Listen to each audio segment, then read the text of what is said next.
Okay, can everybody see this? Yes. All right, great. So, hi everyone, good morning and welcome to our third workshop for instructors and curriculum designers in the Workplace ESOL Capacity Building series. This is Integrating Technology and Digital Literacy, Part 1. So these workshops are presented by English for New Bostonians, and they're funded by the Commonwealth Corporation. And next week, we're going to have part 2, next Friday, May 27th, and that workshop is going to focus all about teaching digital literacy skills. So, teaching digital literacy skills, resources for students and instructors, as well as creating lessons that teach digital literacy skills to your students. And if you have any suggestions or expectations for next Friday, please write them down in the short survey that you're going to receive after today's workshop. Okay, this is our agenda for today. We'll start with introductions. We'll review the objectives. We're going to talk about tools for remote teaching and learning. Then we're going to discuss how to integrate technology for effective instruction. We're going to be looking at the SAMR, S-A-M-R model by Dr. Ruben Puentadura. And then we're going to practice applying technology to enhance our activities using the SAMR model. So we'll start with introductions. I'd like you to please say your name, your role, which organization or organizations you work with, and I'd like you to share a website or a YouTube channel that you enjoy for using for teaching adult ESOL. And I'll start first. My name is Sarah Barber. I'm the Workplace ESOL Coordinator here at English for New Bostonians, and a website or YouTube channel. I really like Woodward English YouTube channel.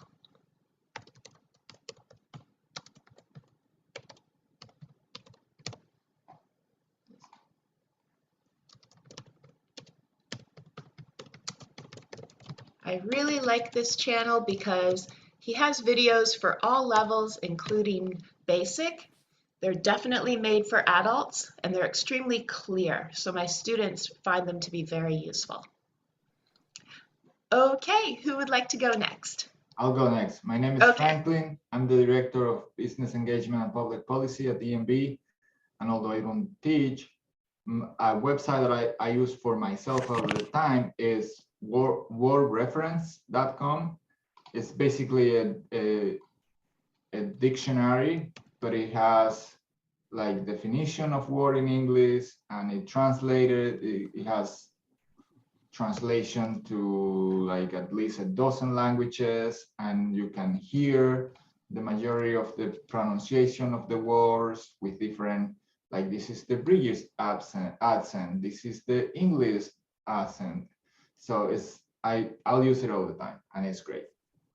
And it's word, no word, just word. Okay. Word reference. Yes. Great. Thank you. Okay, who else would like to introduce themselves?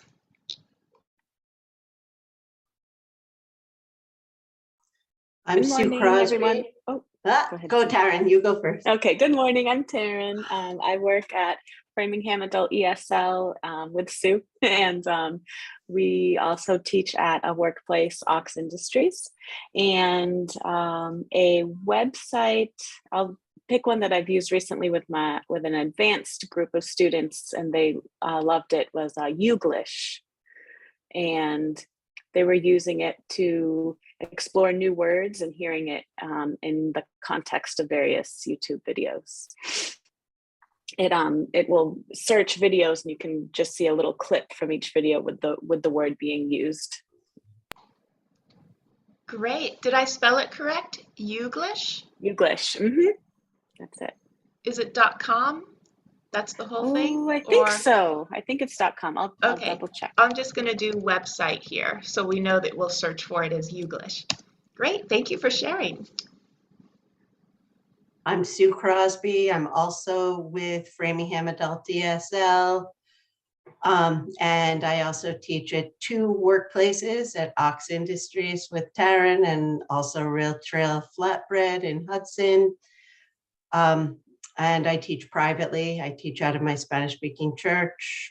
I also do some interpreting and advocating in the Spanish speaking community. For a YouTube channel that I've used with my slightly advanced beginners, my level 2+ learners, I love the YouTube read alouds. They're called read along. It's just read along, and there are many storybooks which you can slow down the speed of, and the printed word moves along the page, and the stories are read slowly. A lot of them are stories that the students are familiar with in their culture, like the little boy who cried wolf and the big red hen and other things that they're familiar with from their cultures, and they read slowly and clearly with words at the bottom.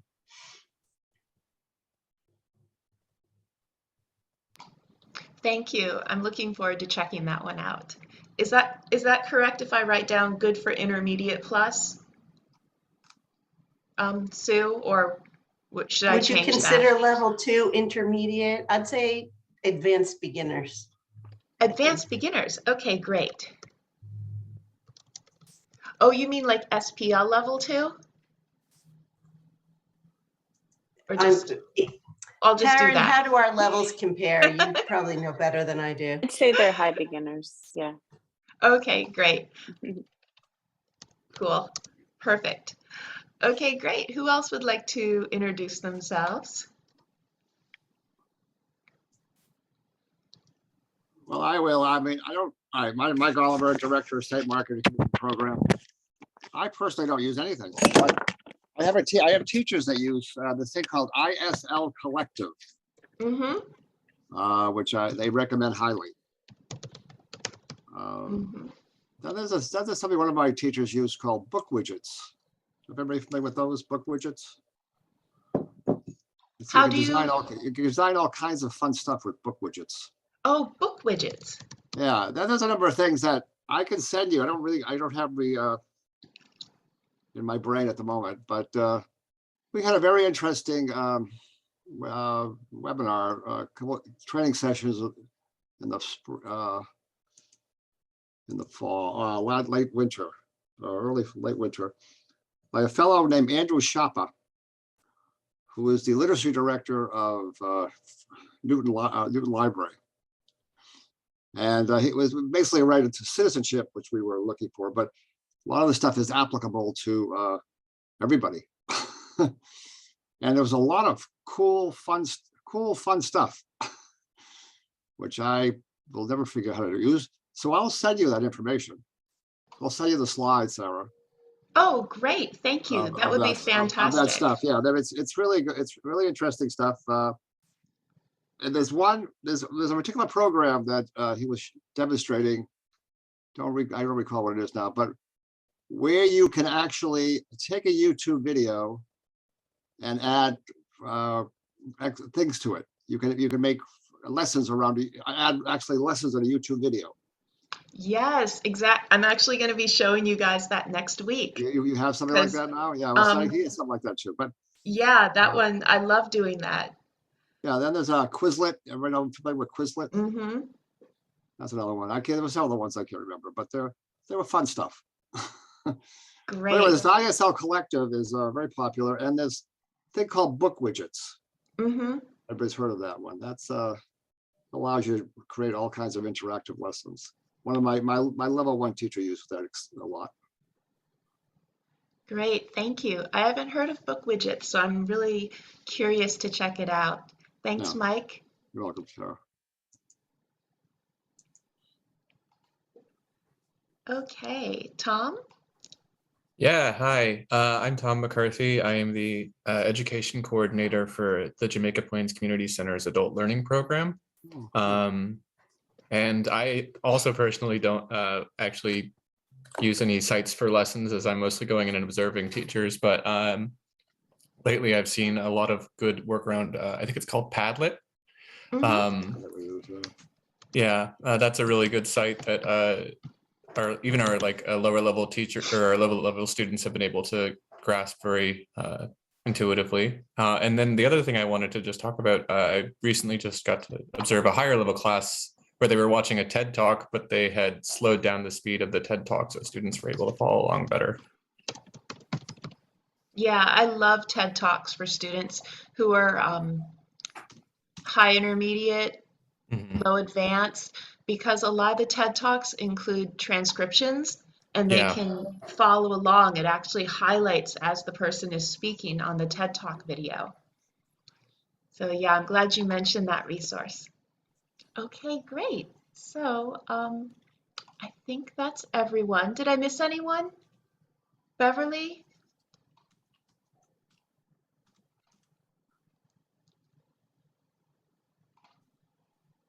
Oh, you're on mute, Bev.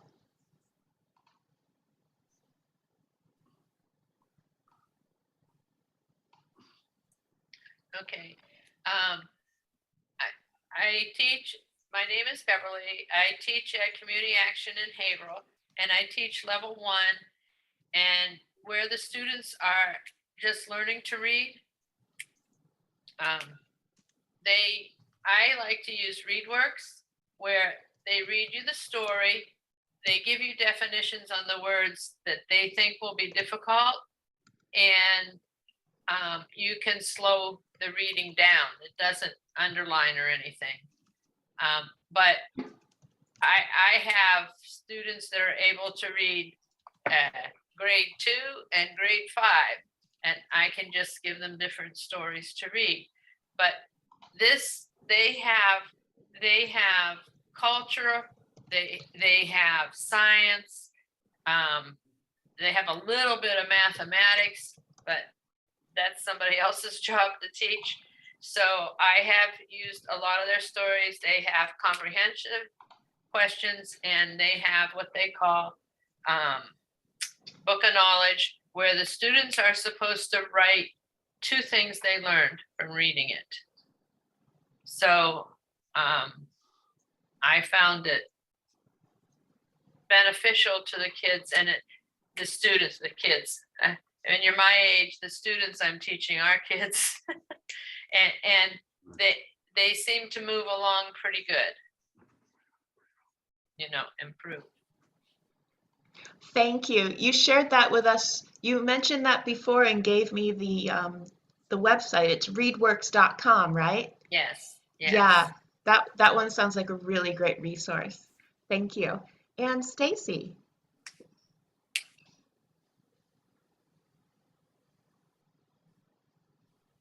Hi, I'm Stacy. I work with Beverly. I teach basic over at Community Action Inc. in Haverhill. Well, the one was already mentioned before, the ISL Collective.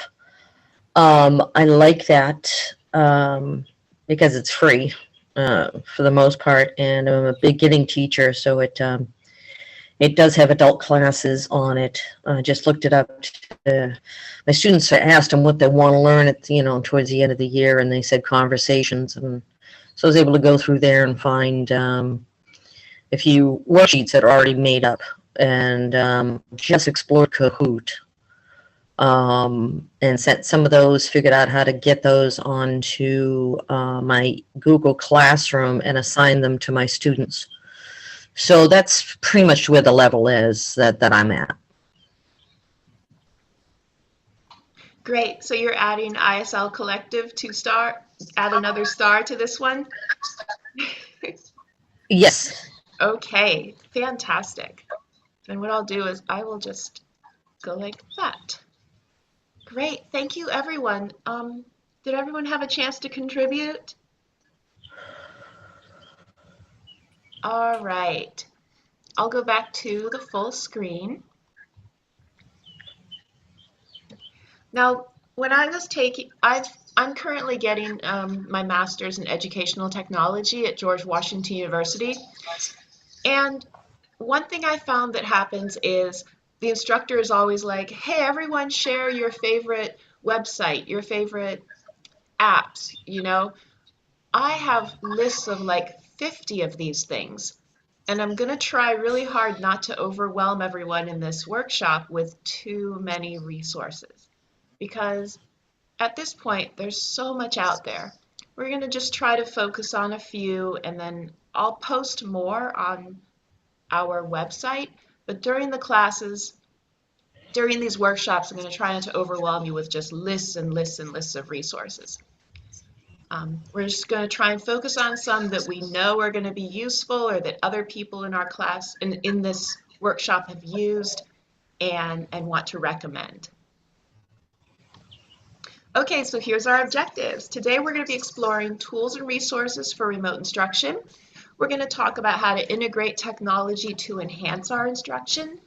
And we're going to engage with our fellow educators to share our ideas and experience with educational technology. And keep in mind, next week is going to focus on integrating digital literacy skills for our students. But is there anything else that you expect or would like to learn about integrating technology during this workshop?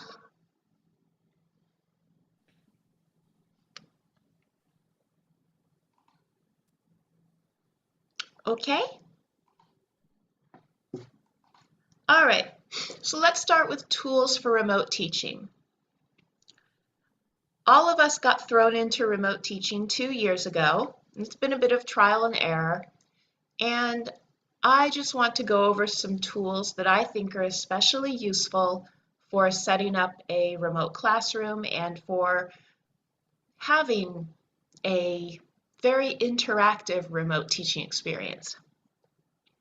So there's 3 hardwares that I would recommend. The first is the smartphone, so that you can take and share photos. The second is a write-on tablet. For me, the write-on tablet has been the best tool I ever got for remote teaching. And the third one is a document viewer. A document viewer, I don't have mine with me, but it's basically like another camera. So if you can imagine, for those of you who don't know what a document viewer is, it's basically like a camera on a flexible neck. And it plugs into your USB, and it's a second camera. So you can program Zoom to let you use the second camera. I can move this camera to show my fingers. It'll show what's happening in real life. So I can move it to show my fingers and teach students how to use the keyboard, how to like do shift to make a question mark. I can move this camera to be over my phone so I can teach students how to download an app and use the app on their smartphone. It's basically just a flexible camera that you can show the students anything that's going on in real life. And it's pretty cheap. You can get a good one for like $150. So that's a really important tool. And I'll put up some links to where you can get those on the website. Any questions from people who don't know what document viewers are? Yes. I was curious as to why the tablet, writing on the tablet was the best resource. Have you used that? I haven't seen that done before. Yeah, yep, let me go back to that. I kind of jumped ahead. So let me go back and I'll show you why I love my write-on tablet so much. Here, I'm going to skip ahead. I'll come back to this slide in a minute. Okay, write-on tablet. A good write-on tablet is going to be about $300. Get your organization to buy you one, because if you're teaching remote classes, you need this. And what it does is it allows you to interact with your students instantly during class. If my students are working in their workbook, they take a photo with their smartphone. They send me what they're working on. I instantly write my comments and I send it back on WeChat. So there's like this, it's almost like being in a classroom where you can walk around and check their work in real life. So, you know, this creates an environment where you really can interact with the students more than if you were just remote. It's also a time saver. You know, if I have a Google Doc and I need to like highlight and make comments and stuff in Google Docs, that takes forever. With a round tablet, I can just make a screenshot of the student's work and I can scribble all over it like you normally would have done with your pen and paper in a classroom. So we're talking something that takes 5 minutes on the computer, you can do in 1 minute by just writing on the tablet picture and sending it back. Oh my I know. word.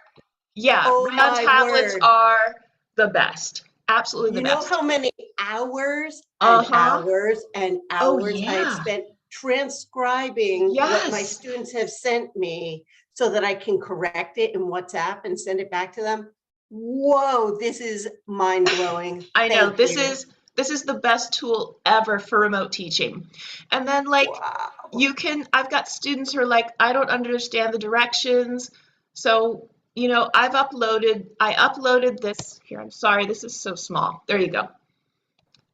I uploaded this worksheet into my Google Classroom, and then I told a student, here, I just want you to do the full form. And here's an example. I write on it, I send them a picture on our WhatsApp group, and the student understands what's going on. So these are the ways I use my Write On tablet. And yeah, basically the benefits are it's a time saver and it improves instant communication during class. Lots of instant feedback. So any more questions about how awesome Write On tablets are? So yeah. Amazing. If Do you that, I connect would it to your say, Zoom? Do you connect it to your Zoom and share the screen of it, or is it mostly just for one-on-one? I do that, well, I share it with the WhatsApp group. So I don't connect my tablet to my Zoom. Next week, I'll be teaching you guys how to use Kami, which is a write-on PDF viewer. And that one you can like set up on your computer. And you can directly write on all of your PDFs as you're teaching and share the screen. So the tablet is something I have separate. And so, you know, I've got my WhatsApp group going while I'm teaching remotely. And just the students are sending me pictures of their work. I'm checking it. We've got this, I'm remotely going around the classroom checking their work, you know, and answering questions. I use the WhatsApp group just like Sue mentioned. That's just such a great way to just stay in contact during the whole class. Any other questions or comments?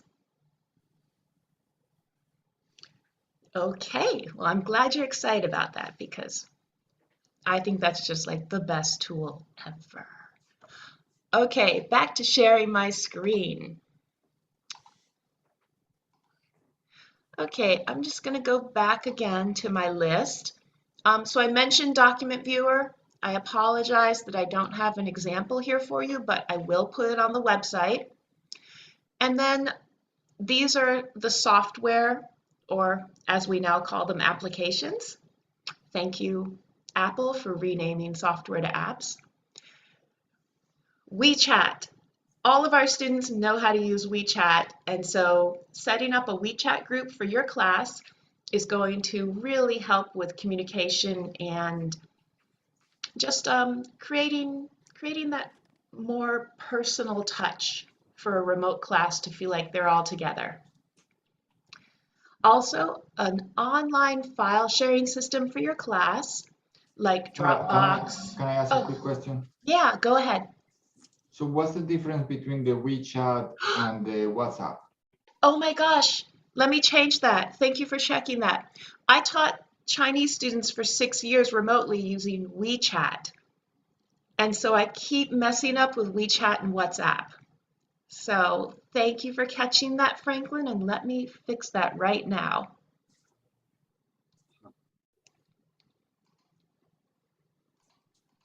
I always make this mistake. There we go. Okay. Thank you I was very just much. like, I don't want another app. I Oh want to gosh, stick with no, WhatsApp. no. I always make that mistake. Thank you for catching it. Yeah, WhatsApp. So Let's, Sarah, real quick, yeah. are the Chinese the only one that use WeChat, or are there other Asian groups that use it? It's used in Europe and Asia primarily. So Okay. lots of Europeans use WeChat, but it is a Chinese one.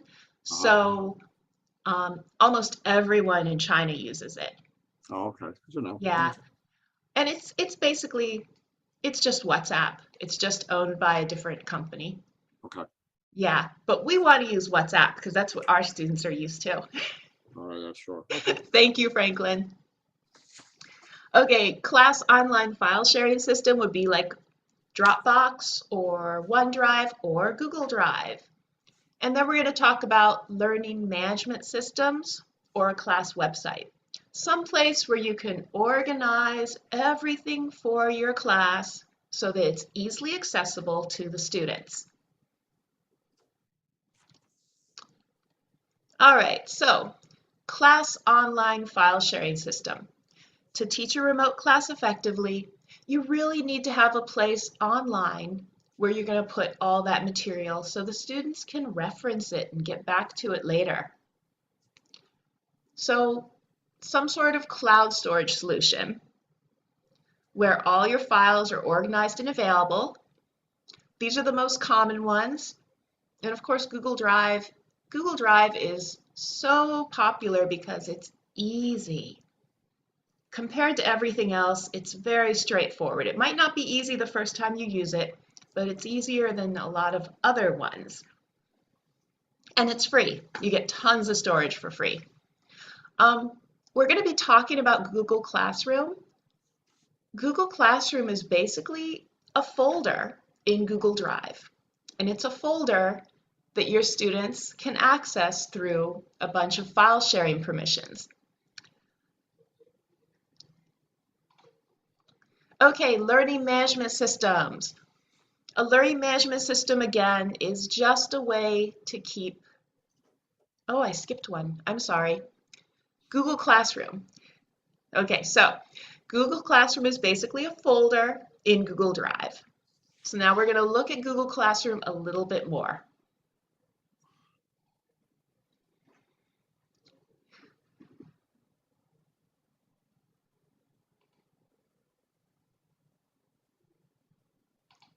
I'm not supposed to be doing this. Here we go. Google Classroom. Okay, so Google Classroom it's basically a folder.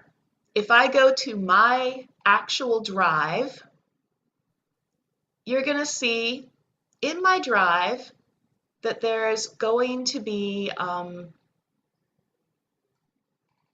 folder called Classroom right there.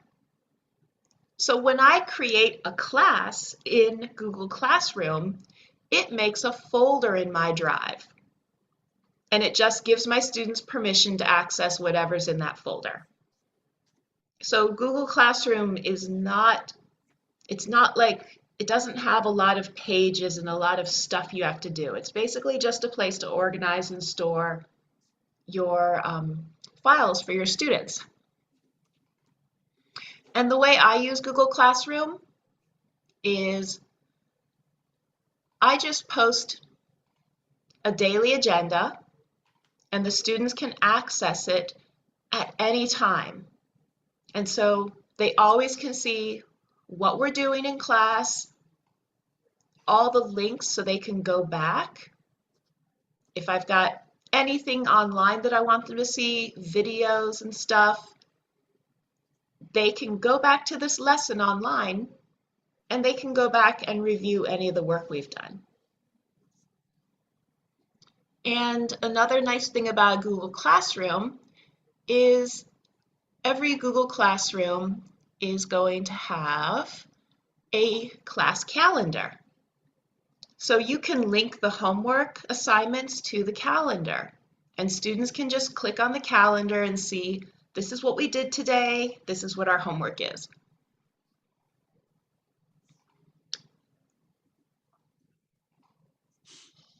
Oops, I didn't mean to click that.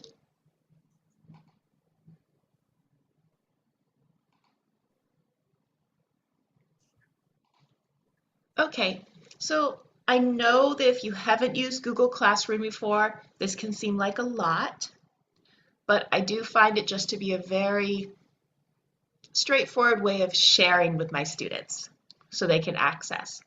Any other questions right now about it?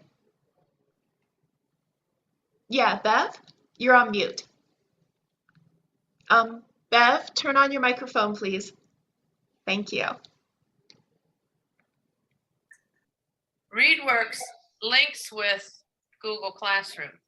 Fantastic. Yeah, that's another benefit of the Google system is a lot of things are linking to it quite easily. So when I choose a story to read, I just it will put it in Google for me. Fantastic. That's great. So are you using Google Classroom right now? I'm not doing so much reading because they wanted, like Stacy's students, they wanted more conversation. Yeah. And actually I found a lot of stuff in Boggle's World for conversations. Definitely. But you only wanted one, so I didn't give you that before. Oh yeah, that's okay. I'll add it to the list. I just shared the link to the EMB website because I think there were a couple people that were not here when I did it. But again, on that link, on the English for New Bostonians website, under teacher resources, there are tutorials on how to use Google Classroom and the things that you can watch as many times as you need. So Bev, what was the name of that? Boggles? Boggle's World. Boggles World? Yeah. That's a great site. They have tons of like speaking activities. That's what I need right now. Yeah. Yeah. Yeah. Okay. Boggles Okay. World. Yeah, okay. So I'm going to go back to sharing my screen, and as well as the videos that our trainer put together on the English for New Bostonians website, I've also added links here for the Google for Education training courses, because that's how I learned. You know, everything I'm showing you, I went through and I spent an hour doing each of these little training videos. So Google has a whole set of training videos. Get started with Google Classroom. You go through and it teaches you a short little step and video of how to do each thing to get yourself set up. And I've included those links on this PowerPoint, which will definitely be uploaded onto the website so you can access it. Now the next one is learning management systems.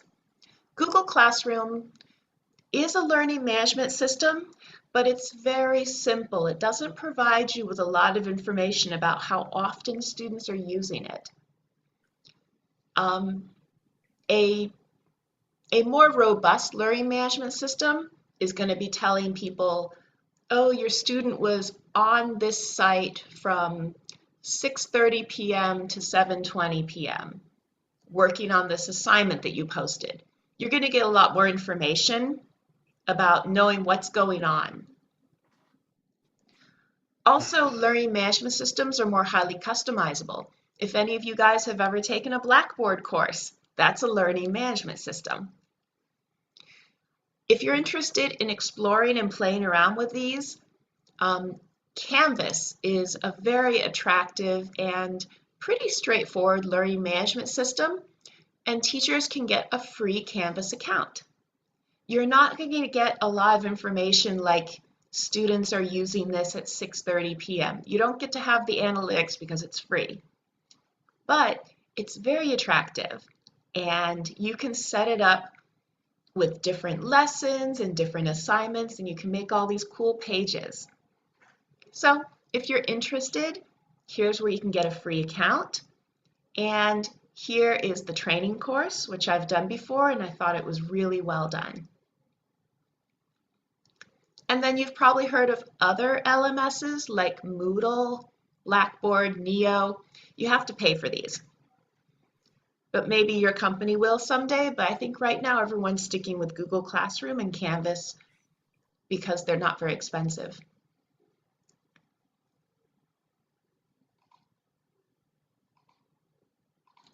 Okay, any questions at this moment?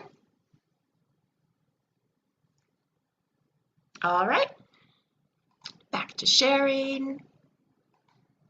Okay. Class website.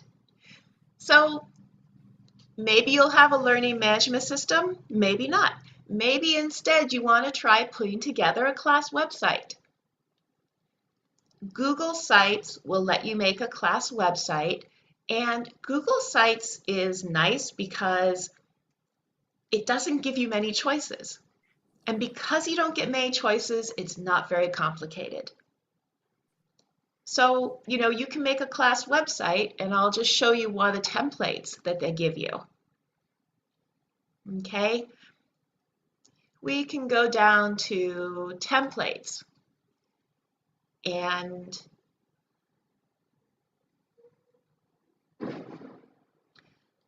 I'm using this template. I can change the colors. I can add some pictures. I can even add, like, where's the calendar? Schedule. I can add a calendar from my Google Classroom, and I can link to what projects are due. I can have a newsletter. If I'm doing workplace ESOL, maybe I want to create something here that I'm going to share with the managers and keep the managers and the supervisors updated on this is what we're learning, and just put something brief here that I can share with them.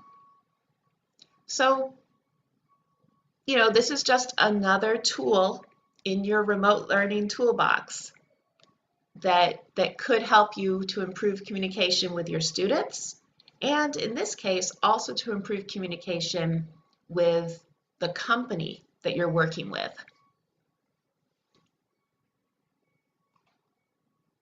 Any questions or comments about that?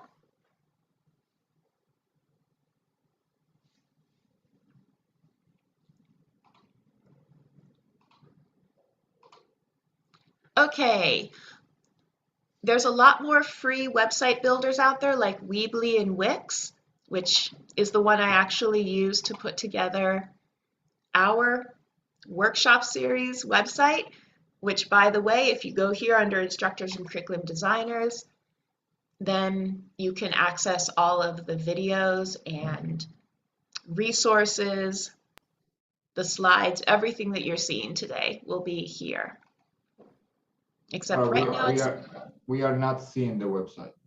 Oh, I'm not sharing? Interesting. You are sharing, but what we are seeing was just the PowerPoint. When you click on the website, it didn't took. Now we can see it. Thank you for telling me. I clicked on the specific app instead of my screen.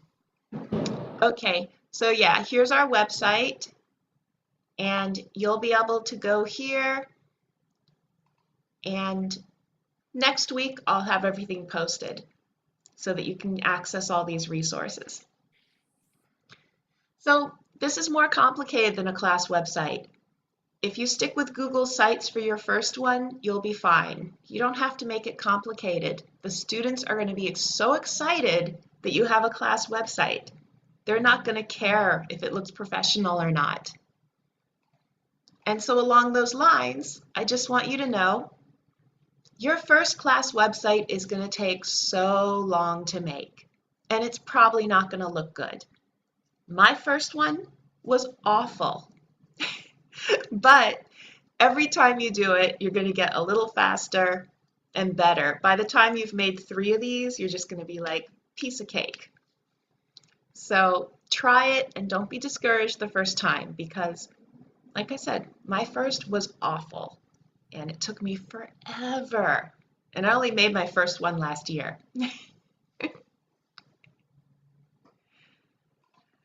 Okay, now we're going to talk about students, tools for remote learning. This is what students need to have a good remote learning experience. They're going to need a smartphone or tablet for taking and sharing photos, because I find that getting the students to take photos of all their work and sharing it with me, or when I put them in breakout rooms, they can take photos of their work and share it with each other. A computer is always great. If they have a tablet, they can get by. But they do need a bigger screen and a Wi-Fi connection. And we all struggle with this. So I've added a couple links. The White House, the United States government now has an affordable connectivity program, which was recently launched. And if you check your state and local resources, you might find something like we have here in Boston. Boston has a long-term device lending program.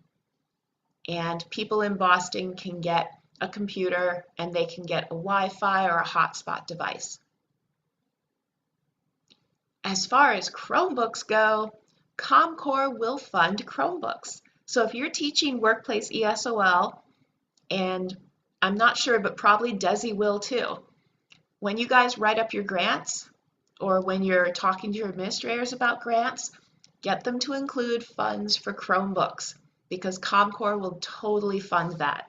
And then all you have to do is make sure you can find connectivity for your students. Okay, any questions or comments so far?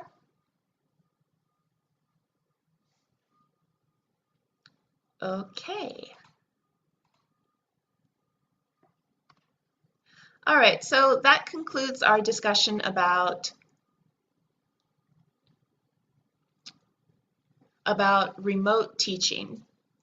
I know we could do that forever, but we're going to move now into integrating technology. Would anyone like to add any thoughts on remote teaching at this time?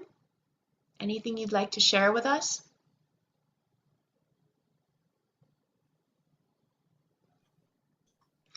Okay, I'm just going to assume that. Go ahead. If I may, no, just like Go ahead. no surprise what we are seeing both anecdotally and from studies is that remote teaching is not for everybody, and that the level where the students are, it really impacts what you can accomplish. Between it's way easier to do it with intermediate advanced students than with beginning students. So like no surprise there, but there are ways to do it if you don't have other choice. Exactly. For example, we are working with companies with several locations, and we are supposed to be teaching all these people at the same time. So we really don't have an option. We have to do it remotely if we want to include people coming from 4 or 5 different restaurants in the area instead of mobilizing everybody. So just want to put that out there. And you know, the truth is, when I look at the Best Plus scores and I see what my students have accomplished, even beginning, if you have the right tools and you really plan ahead and if you really try to find ways to keep that communication going, beginners are still going to learn a lot remotely. We don't have to say, oh, can't do classes in person, I guess we're just not going to do this. You know, remote classes can still be very effective. I agree with Franklin, I'd rather teach beginners in person, but in the past 2 years, the beginners I've taught have done really well remotely, so there's still a lot of value in it. Any other questions or comments related to your experiences remote teaching?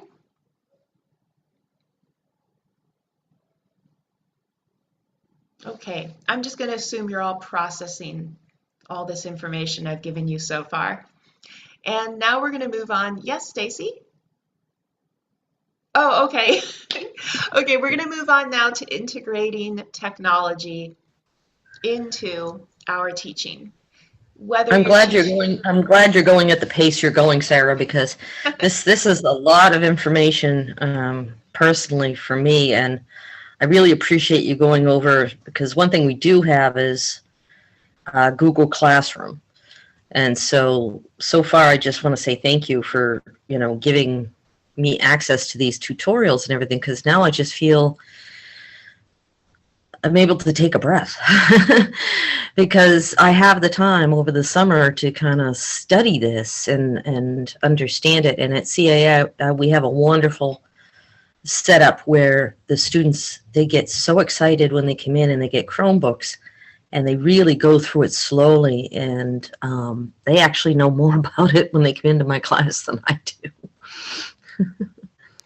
yeah, I think people just assume that instructors are all computer whizzes and that we know how to use computers and Google Classroom and everything. So I know that for some of you, what I'm talking about is a repeat of something you already know, but I'm also glad that it's useful information for others as well. So great. Okay, now we're going to segue into integrating technology. So not necessarily teaching digital literacy skills, but integrating technology into the lessons that you're teaching.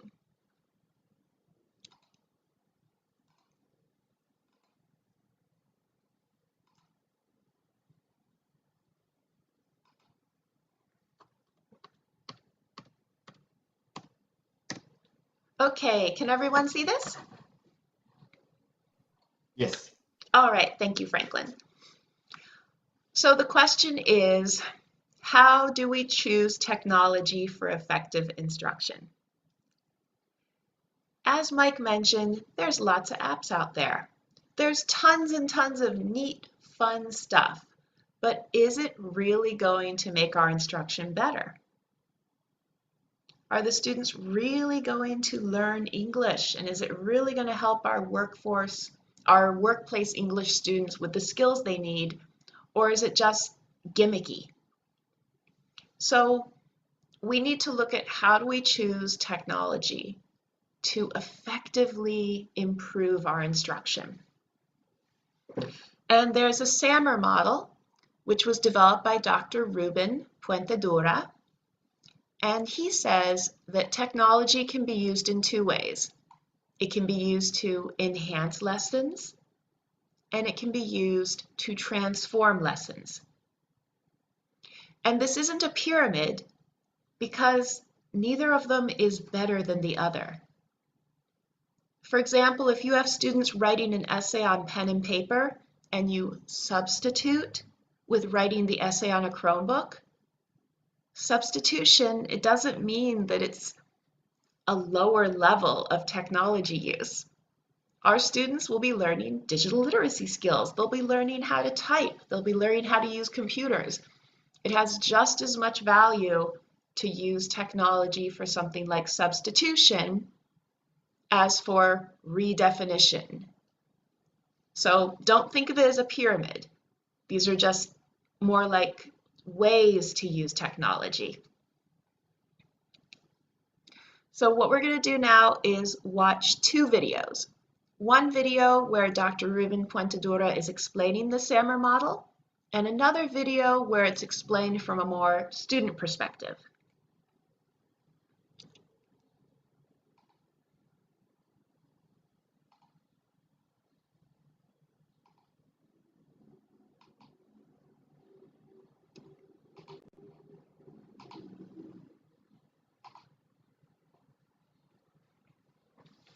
I think it's important for teachers teaching strategies. From my perspective, speaking now, as somebody who has taught for many years, there's an aspect of saying, well, how can I do this better? What led me to develop the SAMR model was some work I did back in the. So can you guys hear that? pretty well? Yes, I can Okay. hear it. I'm just checking. I optimized for sound and video clip, but I never know how it sounds on the other side. Okay, good. Yeah, it's guys speaking, I'm just a little fast. The fellow speaks a little too quickly. Okay, I'll put closed captioned on as well then, because you're I right. can't hear it, but yeah. He does speak quickly, so I'll put that on closed Yeah. captions. Okay. Whoops. Thank you, Mike, for saying that. I thought it was just me and No, my I lack of English. totally, Yeah. I totally agree with you on that. Okay, good. We should be all set up now. I'll go back to that video. All right. Way to go. I'm clicking on everything here. Let's see.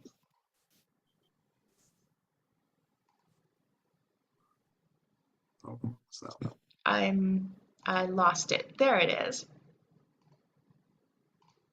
For teachers to evaluate their teaching strategies. From my perspective, speaking now, as somebody who has taught for many years, there's an aspect of saying, well, how can I do this better?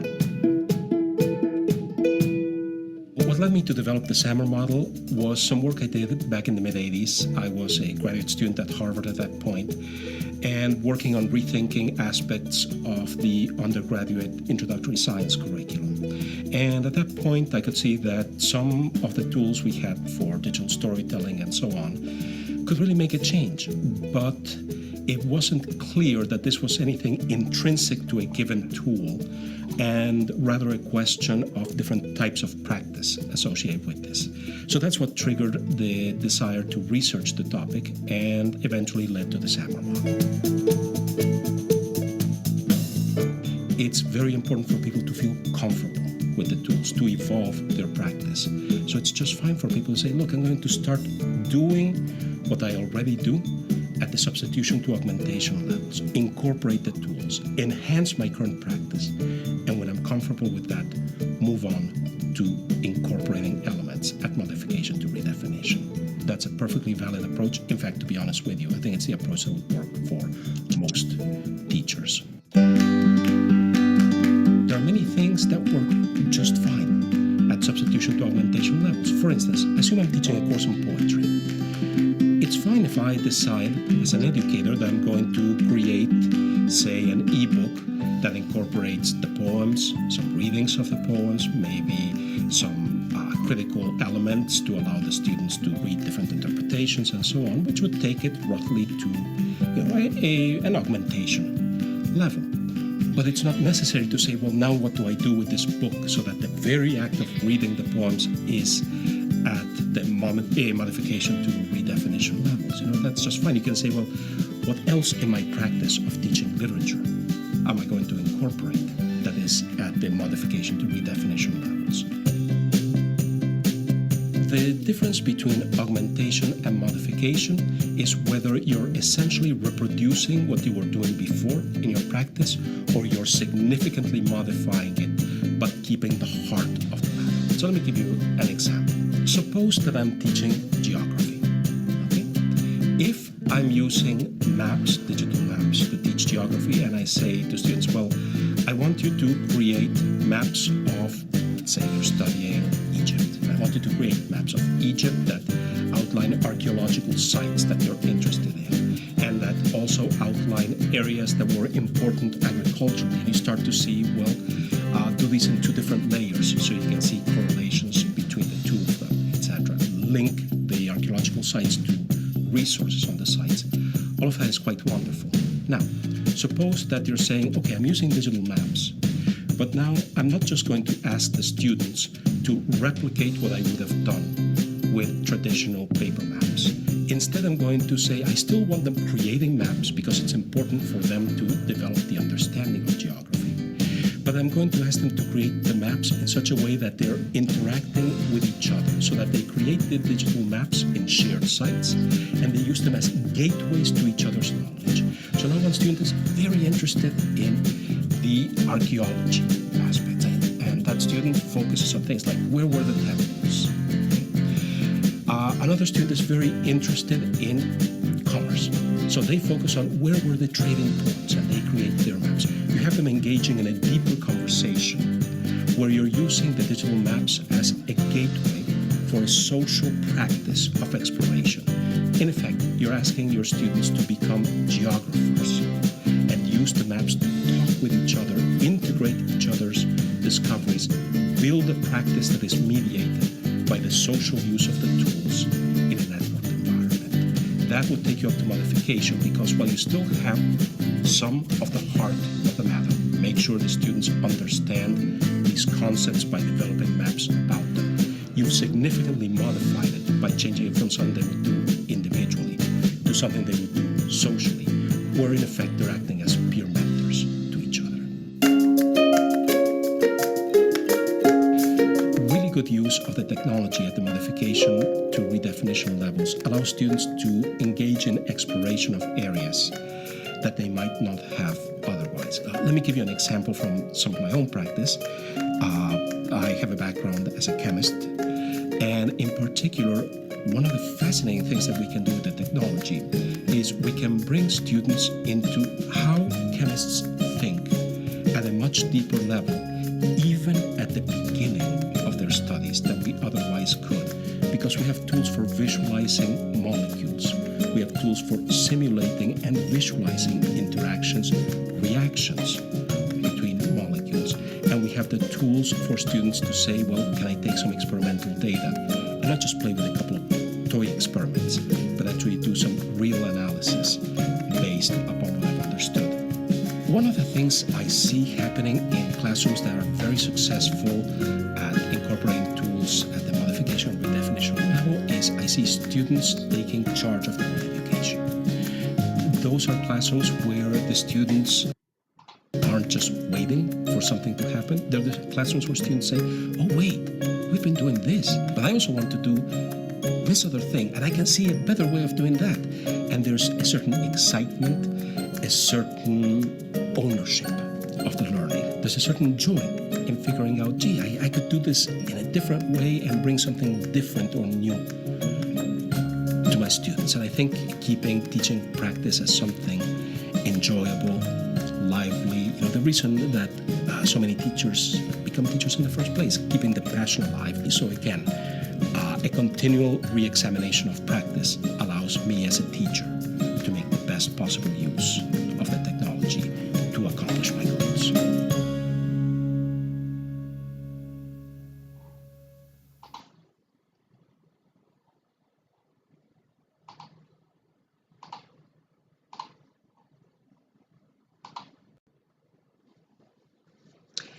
Okay, that was a ton of information. And what I'm going to do now is show you another video, which is like students explaining it, and they give you an example that will clarify it a little bit more. And then after that, we can talk a little more about it. All right? So can I make a quick Yeah. comment? I don't care about what science says about increasing attractiveness and engagement. There is a special place in purgatory for people that put music on videos. Oh God, I know, people I'm are so talking. sorry about that. That music was horrible, and I don't know why. I don't know why I didn't notice it when I first chose that video. I think it's because I usually put videos on mute and I just read closed captions the whole time. So Well, we yeah. couldn't even read the closed captions because it was too Couldn't? far down on my screen. Oh no, I'm sorry. Oh, No, that's okay. And then for some reason, the audio wasn't going with his lips. So I was, I will have to do it was better. interesting. Well, And he talks faster than I do for a non-native. I was like, this is really interesting. I think the next video is going to help a lot. yeah, I apologize. Okay, let's try the next one. Oh, and please mute yourselves for a moment. Okay.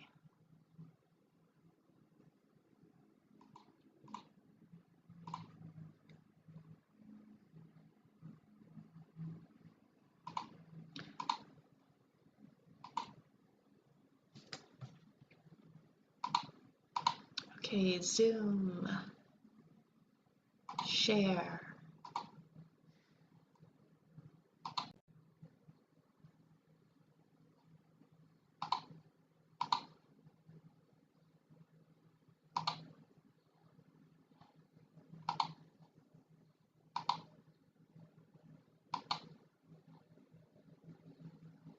Okay, we all know that using technology in school can help students learn. But how can our teachers reflect on how effectively they're using technology? Well, that's what this model is for, the SAMR model. It's kind of like a Bloom's taxonomy for educators. It was created by this guy, Dr. Ruben Puentedora, who believes that using technology allows us to think differently and perform new tasks. After all, if we have today's technology, then why teach like we did 20 years ago? There's 4 different levels and 2 different sections in SAMR. Let's take a look at the first level, substitution.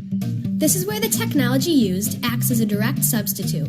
Let's take the task of persuasive essay writing. I could write an essay by hand, or I could type an essay using the basic features of a word processing program. The task is the same and there's no functional change. The technology is being used as a substitute. Lots of teachers start out at this level, but don't worry, because substitution is not a bad thing. Even the best teachers visit this level from time to time. The next level is called augmentation. This is where the task is still the same, but the tech allows for some sort of functional improvement. So instead of writing our persuasive essay on paper, we could use a program like Google Docs. With this software, the task is still the same, but the unique features of a collaborative document provide some functional improvement. In both these levels, the technology is used to simply enhance a lesson. This technology may make tasks more efficient, but it's not likely to make a big difference in future outcomes. Most learning takes place above the line, and it starts with modification. Here, the technology is used to provide a significant task redesign. So instead of simply writing an essay, a student could publish a WordPress blog using text, embedded videos, pictures, and other web links to convey their argument. The audience is no longer just the teacher either. It's the entire world. People from anywhere with an internet connection could review or comment on their writing, allowing for deeper analysis. The final level and the ultimate goal of technology integration is redefinition. Here, the technology allows for the creation of new tasks that were previously inconceivable. Instead of writing that essay, students could now create and publish a digital storytelling project to argue their writing with multimedia. Plus, just like the blog, through publishing this movie to the world, it allows for other people to comment and analyze their message. So the heart of the assignment is still the same, but the technology allows them to engage in a new, more involved task that's otherwise not possible. At these levels, learning is transformed through the use of technology. When we are more engaged and involved, significant improvements in learning are more likely to take place. Different people have different ideas about SAMR. Some think that SAMR is like a ladder that you climb. You start at substitution and work your way up to redefinition. Others think each level is like a swimming pool that you swim in or visit from time to time throughout the school year, and that's okay. Because no matter the interpretation, the real power of the framework is that it promotes reflective teaching in the classroom. What you do, why you do it, and how it helps learning. By thinking about the different levels, teachers can focus on designing digital learning experiences that will help improve student outcomes. See, the thing about SAMR is this. It's not the type of tech tool that defines the level. It's how the individual teacher uses it in their lesson. So whether you're substituting or redefining learning, remember the ultimate outcome for integrating technology should be simple. Maximizing student success. Want more information on SAMR? Check out these links.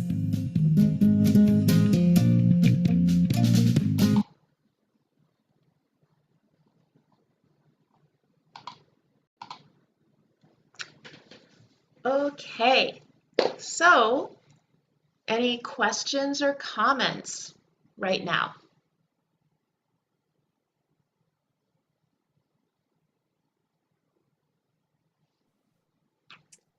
Yes, Taryn. One thing that stood out for me from the video was that it's a reflective tool, and that's what this workshop has been for me so far today, is seeing the way that you organized the first part of the session was really helpful for me in reflecting my use of technology. I've never seen that before. Thinking about my hardware, thinking about the students and how everything's connected. And I think it's going to take me more reflection even after this, but these are great tools you're sharing. So thank you so much. Thank you. And yeah, I know this Samir is a ton of information all at once, but like you said, it's really a reflective tool because I guess I was reading this essay once and they were talking about how technology, a lot of times teachers feel inadequate because we're constantly being pushed, oh, you have to use this technology, you have to do this in your classroom. And part of this essay was, these are all market forces. Who's making these decisions? The technology companies are. This push is coming from companies that are creating these technology educational solutions, and then it's being pushed down on teachers to feel like they have to use them. So part of Samir is thinking, which ones do I really want to use? Which ones are really going to help me and my students achieve the goals? And try not to feel pressured to use a lot of technology. Just because somebody says, oh, I use Kahoot all the time, my students love it. Well, does it necessarily mean that integrating that into your classroom is going to improve the goals? However, there are certain things like digital literacy skills that our students need for their careers as functioning adults in a very technology-centered workforce. And so, we'll also be selecting and choosing which technology can we use that's going to help them to succeed when they leave our class. So yeah, it's a ton to think about. Does anyone have any more comments before we take our break?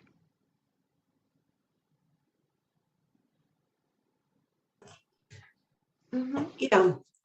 When we went in Framingham, by necessity, we went completely to online. Mm-hmm. It was interesting how different people fell out. Some of them were digital geeks and went all out with all sorts of programs, and Taryn can smile and nod because they had all sorts of things, and they had their students playing games and blip and blip. Oh my goodness, all sorts of everything. And then there were others who, and I'm more on that side, not completely, but who were intimidated by a lot of it. And I found that, not that I wasn't capable of learning it, but there was more value for me in not using these things because it took away from my time, energy, and ability to interact with my students. So I preferred to take a lot of pictures of things, and I'd take them on my phone, send them to my email, where I could then open them on my computer and share my screen. So I had my worksheets and posters and a lot of the visual things I would have used. And we just talked through them. And thankfully, I was blessed with smaller classes. We have a morning component and evening component.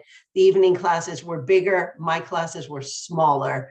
So we just had a lot of discussion. It took me time before I was even using breakout rooms, because I liked the interaction, the real-time human interaction that we had with a simple thing on the screen. So I think different things work for different people. And the students excelled with both approaches. As long as, I think what matters most is that the teacher is comfortable with the approach they're using, because then they're free to engage with the student and help them to advance. Yeah, that's a great point about being comfortable, because like we've all seen, whether you're using a lot of fun apps or you're kind of doing a more trimmed down version, the students are still learning. And yeah, I'm hoping that you'll get that from the SAMR model as well, that like they said about being a pool that you can swim in. You know, the substitution and augmentation levels are perfectly fine. Just using technology to help you to get what you're trying to teach. Any other comments before we take a quick break? Tom. Yeah, I think the beginnings of a question. I'm trying to figure out how exactly to frame it. One of the things that we're discussing at the Jamaica Plains Community Centers right now is the decision to go either back in person or go hybrid, or stay as virtual as we can. And we've decided to kind of leave that individually up to teachers. But I think the thing that I'm kind of thinking about now is like, if we have students moving up in classes and one teacher is in person and one teacher is virtual, how do we make that transition as easy as possible for those students? Is it the responsibility of the virtual teacher alone to teach the technology or the digital literacy? That's a great question. And, you know, I definitely would encourage the in-person classes to be integrating digital literacy because that's a necessary skill. So the in-person class, say it was a beginner's class, you know, it would still be great to get Chromebooks. We get Chromebooks in all of our in-person classes too. I'll be teaching a class at the Lobster Company in Boston, and it's in person, but the grant covers Chromebooks, and they need them for digital literacy skills. So, you know, we're going to be teaching our students how to use Chromebooks even in person. I think that that would link well for if you're going to have. It'll actually be a really great way of showing how they are well prepared for digital literacy when they get to the next level remotely. Yeah. Okay. Yeah. Yeah. Thank you. If I may, You're welcome. Also add, I mean, Tom, it's great that you guys had the freedom to tell teachers go with what you individually think is better, but at the same time, like, how do you keep the program moving as a team and coordinating with each other? And the way I see it, it is a great opportunity to have people coming in person and knowing that they will be moving to an online class, because when you have them in person is when you can do a lot of preparation, as Sarah was saying. I know some programs where even where the classes are remote, they will the model is that yes, this class is going to be meeting remotely over the entire school year, but the first 2 weeks of class are in person, so I can make sure that you have the basic digital literacy and tools that you need. And they will come and receive their Chromebooks and blah, blah, but they will have this team building and knowing each other, and before they launch the remote teaching aspect of it. Thank you. Yeah, I appreciate that. Yeah, like when I did Rebel Restaurants, I guess we started that in August of 2020. I had to call every student on WhatsApp and teach them how to use Zoom individually. You know, so it was like half an hour to an hour per student, depending on how their skill level was before classes even started. But now, you know, we're going to be teaching the Bo Loco classes remotely as well because it's 4 different restaurants. But I get to go in person and teach them as a group how to use their computers. So that's going to be a lot easier for me as an instructor too, in terms of time. So yes, Bev?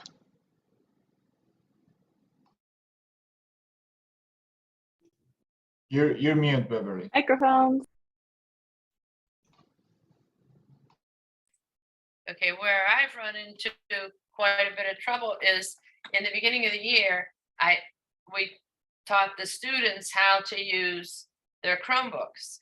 And then when I get new students in January and March, I think calling them and individually getting them on would be a good idea. I didn't think of that.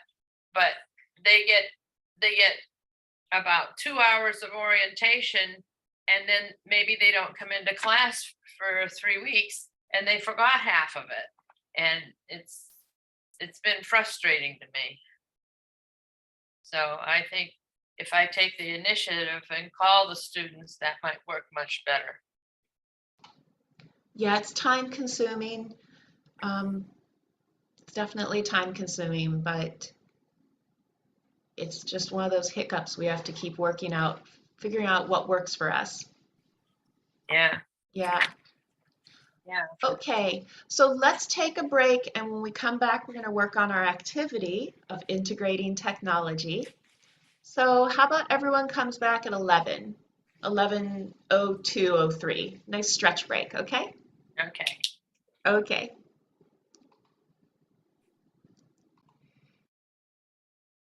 Okay, welcome back. So now we're going to go ahead and do our activity.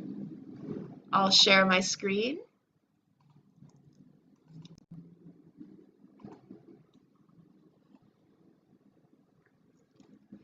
Okay, breakout session.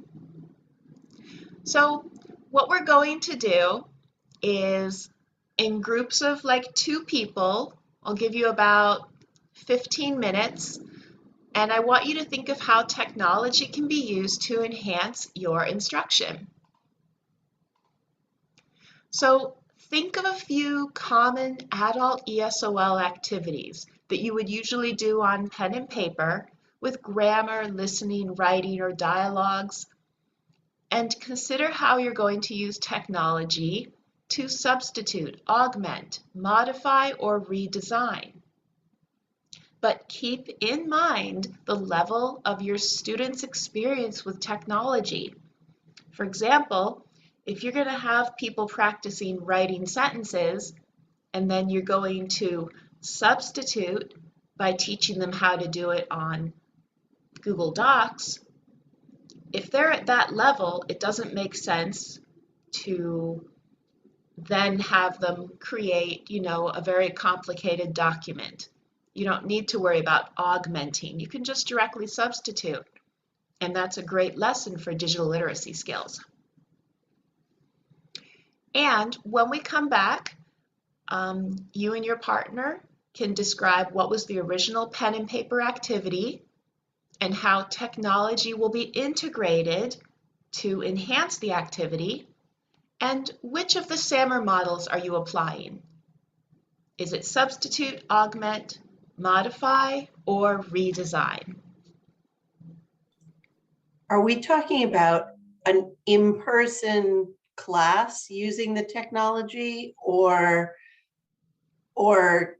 applying the technology to an online class?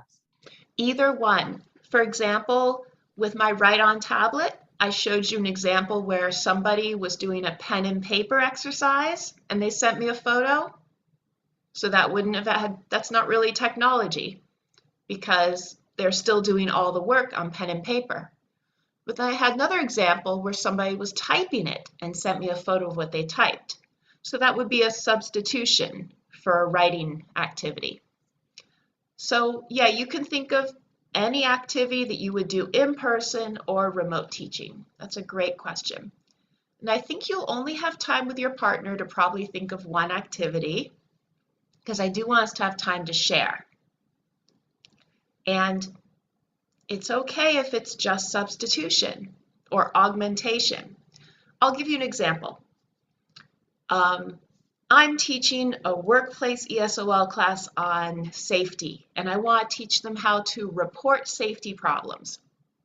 Traditional pen and paper activity, let's practice writing to our supervisor about a problem we see at work.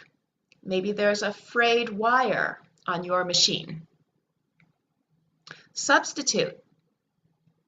Let's learn how to write an email to the supervisor, and we can write the exact same thing about the frayed wire. Augment. Possibly even modification. I can say, let's take a photo of that safety problem. Let's attach it to the email. because now they're getting even more into depth. They're using technology like taking a photo and learning how to attach it to the email to make this task of reporting a safety issue, even more effective.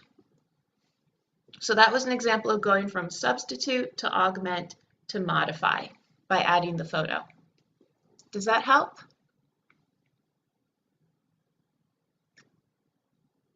Okay, great. Yes. So yes. just, you know what? If you guys only have time to think of one activity together, that's perfectly fine. I'll put you in breakout groups for about 10 minutes and let's see what you all come up with, okay? All right, breakout rooms.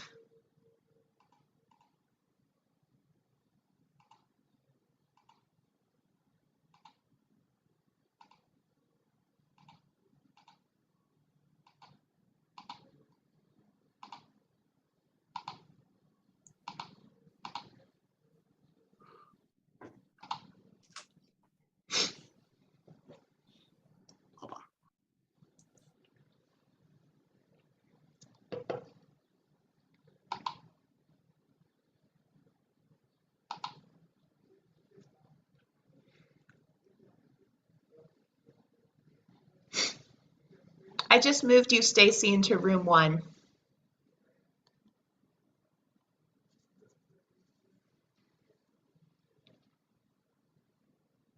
Oh, let me do it again.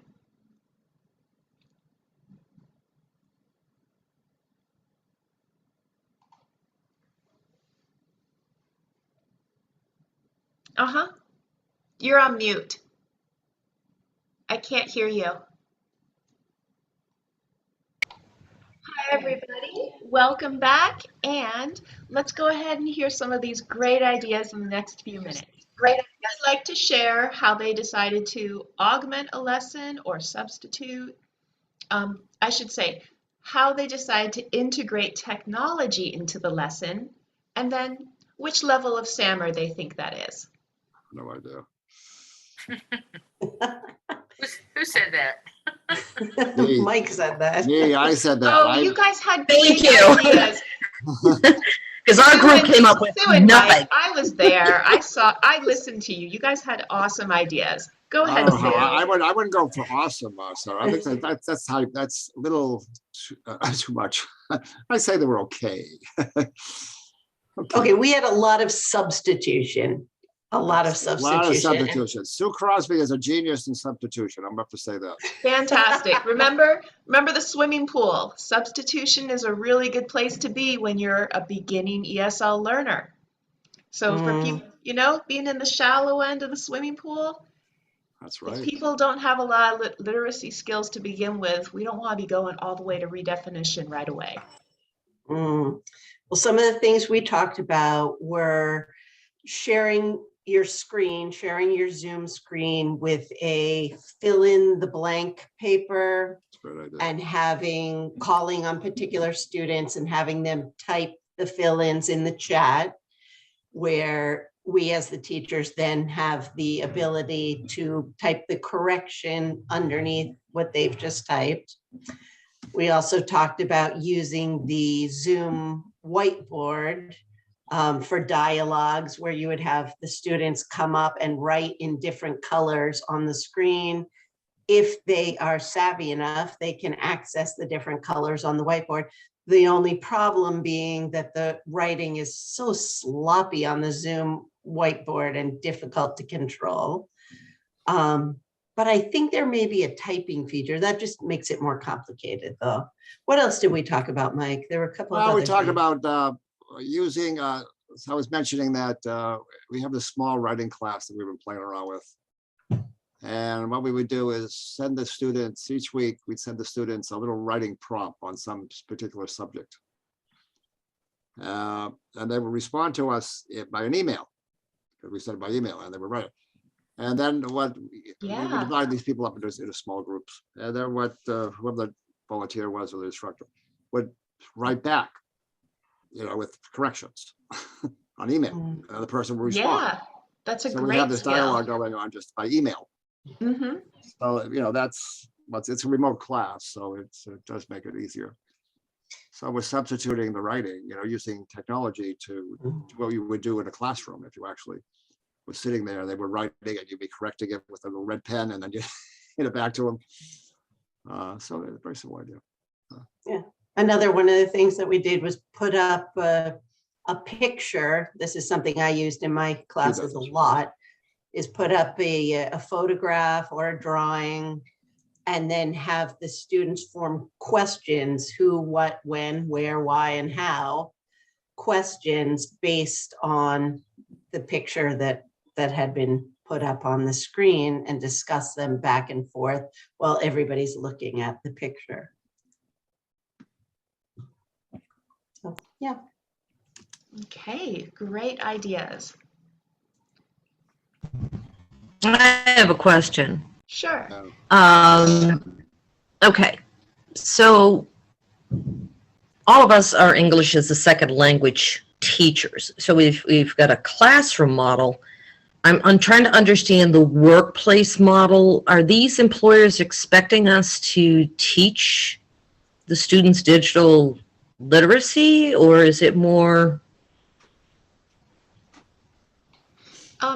So it depends on the employer. Some of my classes, my employers specifically say they need to, oh, could you turn off your volume, Stacy? We have an echo. Some of my employers specifically say these students need to be able to use their email more effectively. These students need to improve their typing skills. But in the other case, we are adult ESOL instructors, and the Massachusetts ABE standards and the CCRS standards, career and college readiness standards, they both incorporate a lot of digital literacy as something that adults should be learning. So even if your employer is not specifically all about digital literacy, making sure that our students have these skills of at least knowing how to type and know their way around a computer is going to benefit them immensely in the future.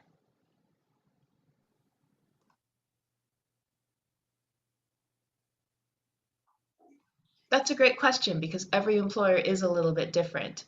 And we do have time for another suggestion. So Taryn and Tom, would you like to share some of the ideas you came up for incorporating technology?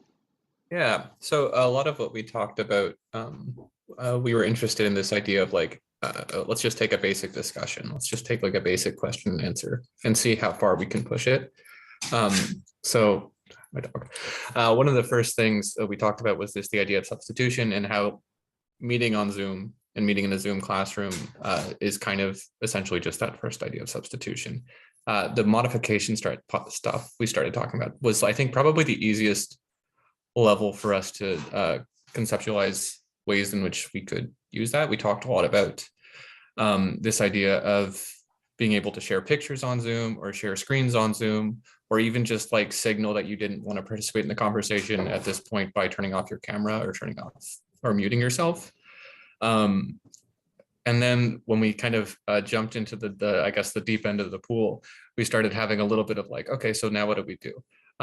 And a little bit of like, is it necessary, or is it better to just have a basic conversation? But for modification, we talked a lot about this idea of, I don't remember what we talked about for modification.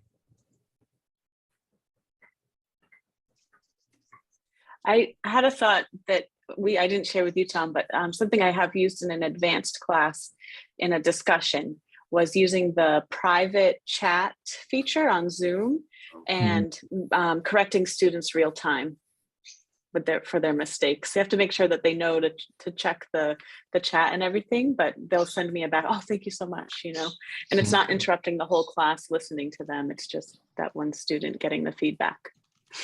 That's so that's something you couldn't do in person. Yeah, yep. And did you remember what you were thinking about, Tom? I don't remember most of what we talked about for modification. I think it did have to, I think we were going more with the idea of sharing and like what we could share, and how we could, I think we talked a little bit about breakout rooms in the modification as well, just because that's something that like when you're in a real space, it's hard to just kind of be like, we're going to go to just different corners of the classroom to have these different conversations. But we talked about also the idea of, you know, having students be able to opt into different breakout rooms and opt into different conversations as well. And then for redefinition, we started talking about the virtual reality spaces that are becoming available, like Mozilla Hubs, and that felt a little too extreme, but it was a redefinition. We talked about like students being able to say like, okay, what did you do over the weekend? And it's like, oh, here, I took a 360-degree photo. I can actually put you in the space where I was. But it did feel like we were starting to lose like the initial spirit of the conversation of being able to say like, well, I did this and I did this and this was what it was like, instead of being like, oh, just let me show you, which isn't necessarily. Yeah. Yeah. And that's a great point. Like you said, you're kind of losing track when you got to that point. It was like, wait, is this really effective technology or is it just something cool? Am I really making this lesson more effective by integrating all this fancy stuff? Or am I taking away from the actual learning? And so I'm really glad that you guys got to the point where you're starting to look at that, because I think that happens a lot when people are working with technology. Anyhow, I hope this was really useful for everybody. I'm going to share my screen for just a minute. I know it's time to go. So, all right, final words. The workshop is sponsored by Commonwealth Corporation. It's delivered by ourselves here at English for New Bostonians. And as part of the training, we are available for individual technical assistance for your organization's workplace questions, and that includes you as well. So if any of you personally would like to set up time with me to talk more about these issues, brainstorm, get ideas to some technology issues you're encountering with your remote classes, these are the times I've set aside for next week, but I also can make time any other time. You can email me and we can set up a meeting at a different time that works better for you. And what's next? Everything's going to be posted on our website, including a PowerPoint of the slides, so you can get all these resources. You're going to get a very brief 3-minute survey. I hope you'll add suggestions of what you hope we cover in next week's workshop on integrating digital literacy skills. And I hope to see all of you next Friday. But if you can't make it, please just let me know. Okay, that's it for Thank today. you all. Have a nice Thank you for weekend. joining. Thank you, as Okay, always. bye. Very, very nice. Thank you.